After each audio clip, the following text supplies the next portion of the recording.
All right. So Pakistan, Turkey, and Saudi Arabia signed a defense pact. These guys are together. Oh, and by the way, Pakistan has nuclear weapons. US-Israeli militaries have combined, and the Tupac murder has been solved after over 30 years, according to what is being said. This is the foundation. Current events for August 10th, 2026. I am Sot L, seeker of Truth L, speaker of Truth L. And let's get into the episode. Let's do a dance. Be sure to check out, there we go. Be sure to check out welcome to thefoundation.com. Minimum sign up for the email list. We got a promotion coming up. Should have did it this month, but things are happening. But sign up for the email list so you can keep abreast of what is happening here at the foundation. But as we do, let's get into it. We're gonna start off with silver. Silver itself, $65, 80 cents, 82 cents. It's on a roll. It's under the 200. Most people think that it's going to hit this 200 and bounce, which means it's going to turn around and reverse. That's the question. If it hits the 200 and continues to go, some people say that's going to be it. It's going to hit higher valuations that it did a few years ago. It was like $150, $150 or so. Gold currently $4,397, 76 cents, 67 cents. It's going back and forth. But it's on a move as well. Current spot price, let's make sure we refresh this. Make sure we got the days. U.S. spot price, $65.82.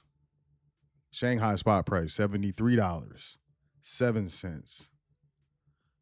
So that's what we got going on. You see the delta. You see the delta. What does it mean? We don't know. Pakistan says new defense pact with Saudi Arabia and Turkey is purely defensive and open to others. Yeah, this is real. Pakistan's foreign minister said Sunday a new defense agreement his country signed with Saudi Arabia and Turkey was not directed against any country and remained open to other nations in the region. I would suggest that Iran try to join that pact. Iran, since it's open to other regions, you should look at the maps. You could see as far as geographically where Turkey sits, where Pakistan sits, and where Saudi Arabia sits in relation to the country of Iran. Hey, what do I know? The landmark Mecca Joint Defense Agreement was signed on Friday by the Saudi Crown Prince Mohammed bin Salman, Turkish President Recep Tayyip Erdogan, and Pakistani Prime Minister Shehbaz Sharif, as the three countries seek to deepen security cooperation amid heightened tensions between the United States and Iran. Pakistan's Foreign Minister Ishaq Dar said Sunday the agreement was, quote, purely defensive in nature, end quote, and that other countries could join if they were willing to uphold its principles and resolve differences through peaceful means, adding the deal reflected a shared desire to strengthen strategic security cooperation. This agreement stipulates, quote, that any armed attack against any one of the three states shall be regarded as an attack against them all, end quote. Interesting. I believe Pakistan is in NATO. So what does that mean for NATO countries? Very interesting. But Dar said in his post, the stipulation was consistent with the right of individual and collective self-defense under Article 51 of the United Nations Charter. Yep. Pakistan, he said, would continue working with countries across the region toward lasting peace and stability. I don't know what y'all think about that. I know what I think about it. Yemen's Houthis attack Saudi refinery after kingdom signs defense pact. I guess they called their bluff. I don't know. Yemen's Iran-aligned Houthis have attacked Saudi Aramco's Jazan refinery. They said on Sunday, 2 days after the kingdom signed a defense pact with Turkey and Pakistan in response to growing regional instability from the U.S.-Israeli war on Iran. The alliance with Sunni Muslims, U.S. allies, Turkey and Pakistan is attended, blah, blah, blah. It was not clear whether or how either Pakistan or Turkey would join in, Any Saudi response to the latest attacks, the Houthis declared a naval blockade against Saudi Arabia in the Red Sea last month, citing what they said was a Saudi siege on them. An allegation Riyadh denies. Allegations back and forth. I just, I don't know if the true word or term is ironic, but I know it's interesting. It's interesting. The timing was very interesting. Putin's plotting to mobilize 500,000 fighters in weeks as World War III fears soar. I had to find this on theexpress.com. What is it? Vladimir Putin is plotting to mobilize 500,000 new fighters within weeks. Ukraine President, what's it? Zelensky, Volodymyr. The aim would reportedly not only be to boost his fighting force against Kiev, but also to scare Europe's NATO members over a looming wider war. And this is, allegations from the Ukrainian president.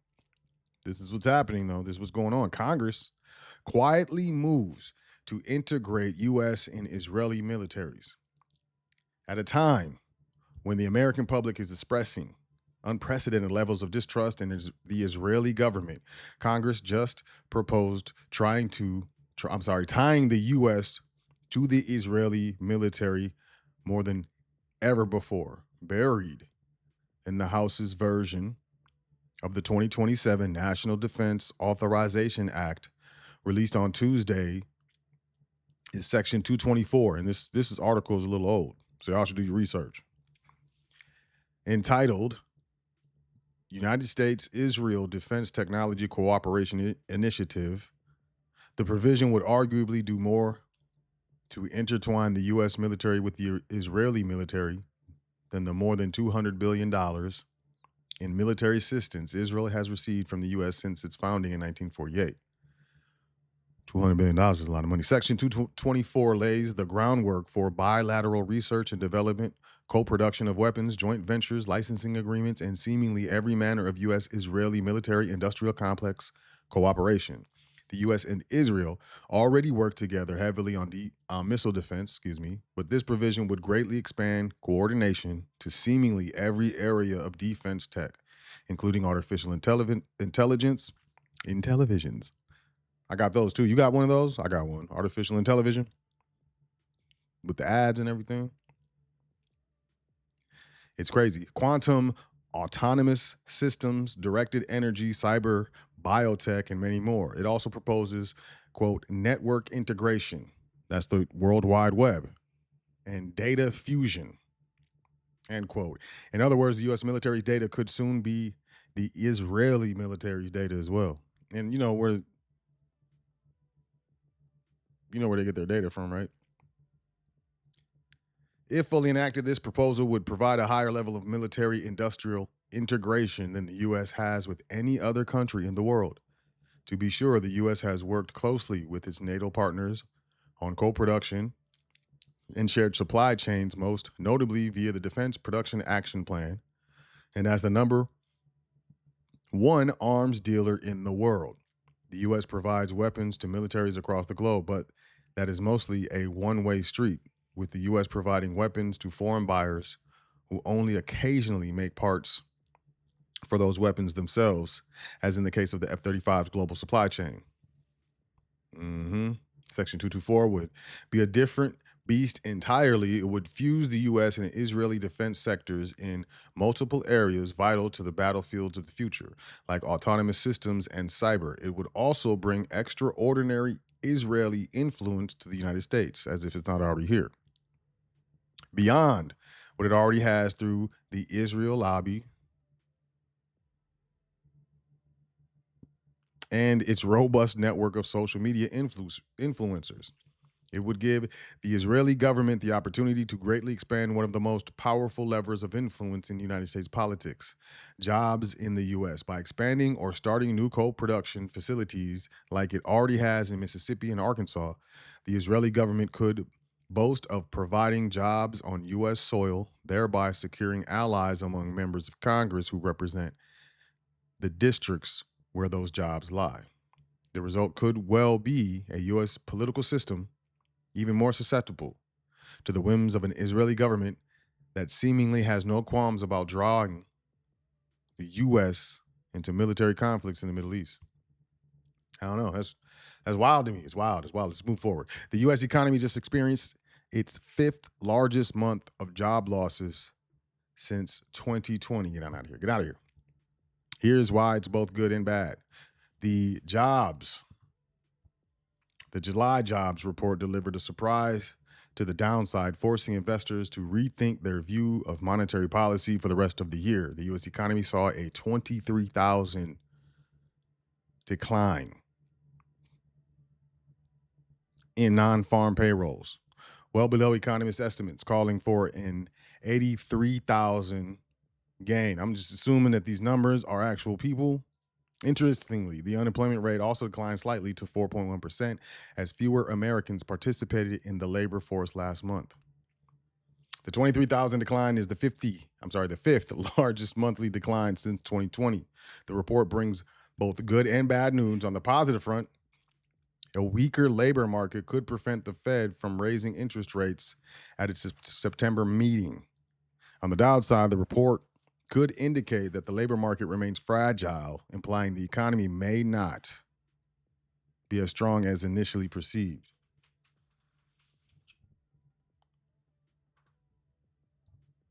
The U.S. economy unexpectedly lost 23,000 jobs last month.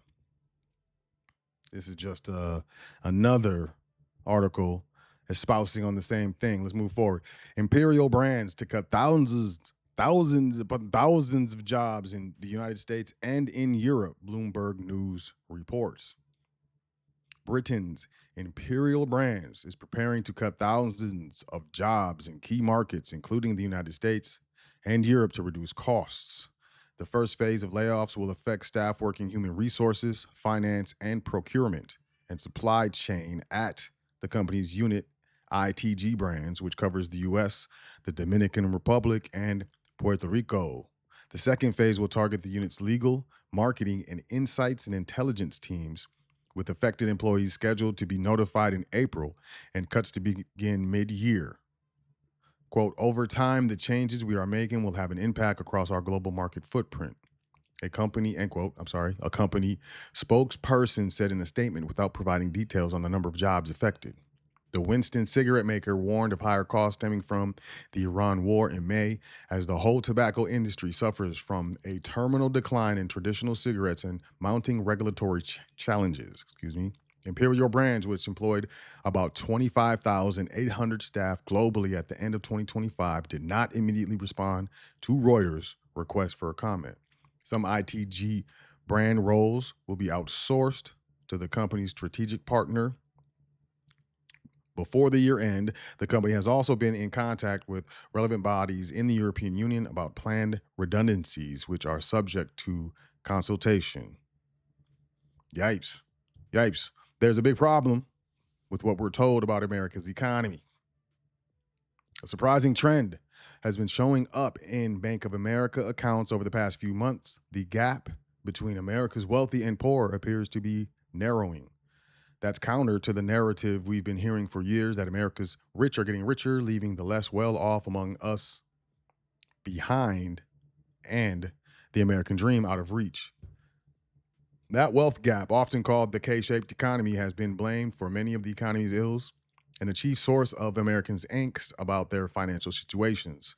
On the other hand, it has also been credited for keeping the U.S. economy humming as wealthier Americans keep spending and businesses keep hiring. But what if the K-shaped narrative isn't true anymore? For the K theory to hold, income and spending growth for the rich needs to outpace the growth in paychecks and in expenses for the poor. In other words, the upward and downward pointing lines of the K diverge. Instead, by some measures, those lines seem to be getting closer. The difference in spending growth between higher and lower income Americans is the narrowest it has been in 3 years. This is according to a June report from researchers at PNC. On Monday, PNC said there's even early evidence that the savings gap between upper and lower income households is starting to narrow. Spending growth for lower income Americans has also outpaced high income Americans in June, according to Bank of America Institute. And the gap in discretionary spending growth shrank to its narrowest point in June since July 2025, a particularly encouraging sign for the economy if folks across all income levels are confident enough to buy things they want but don't necessarily need. The convergence in the K lines is true for paychecks too. There was basically no difference in earnings growth between rich and poor last month. Larger tax refunds from President Donald Trump's One Big Beautiful Bill Act, consumer spending during the World Cup, and reasonably stable job market could all help explain why the K is narrowing in 2026. But these last few months of data also build on a trend we've seen for years. The K has narrowed considerably since 2019 as pay for lower income workers increased to keep pace with surging inflation.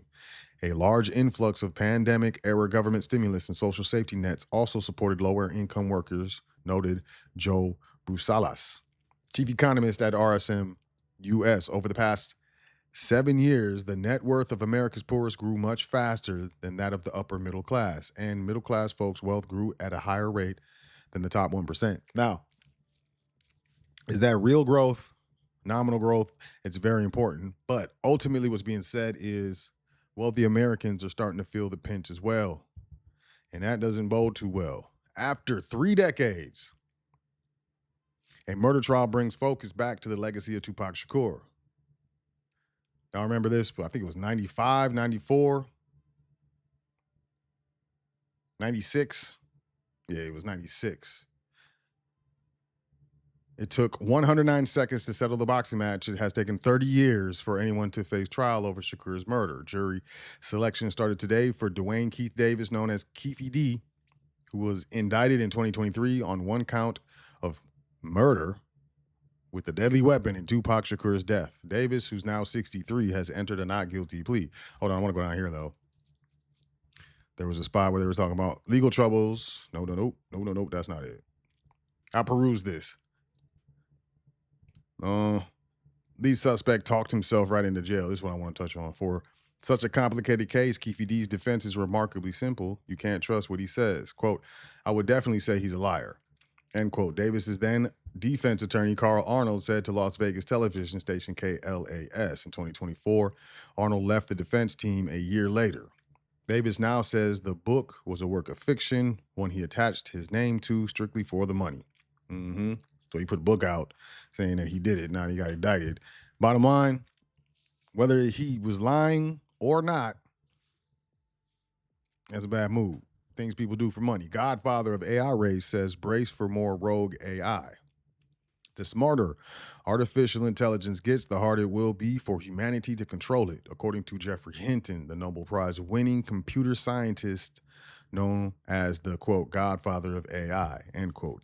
Even Hinton was alarmed by the sophisticated AI agents that recently caused real-world damage after escaping their human-built testing environments. Quote, what's happening is these things are getting smarter. I think as they get smarter, we're going to see more and more complex intentions they have and more ability to escape control, end quote. He said the problem, according to Hinton, is that humans will no longer be able to rely on outsmarting super intelligent AI models. Quote, I don't believe we're going to be able to keep control of them in the simple way of just outthinking them so they can't escape, end quote. Last month, the two leading frontier AI labs, OpenAI and Anthropic, disclosed that leading models they developed escaped their, quote, sandbox, end quote, and hacked into other systems. On Wednesday, Meta similarly disclosed an AI agent had hacked into another organization's systems. And this is the problem, y'all. This is the problem. This is what I'm not looking forward to. You're not going to be able to trust anything.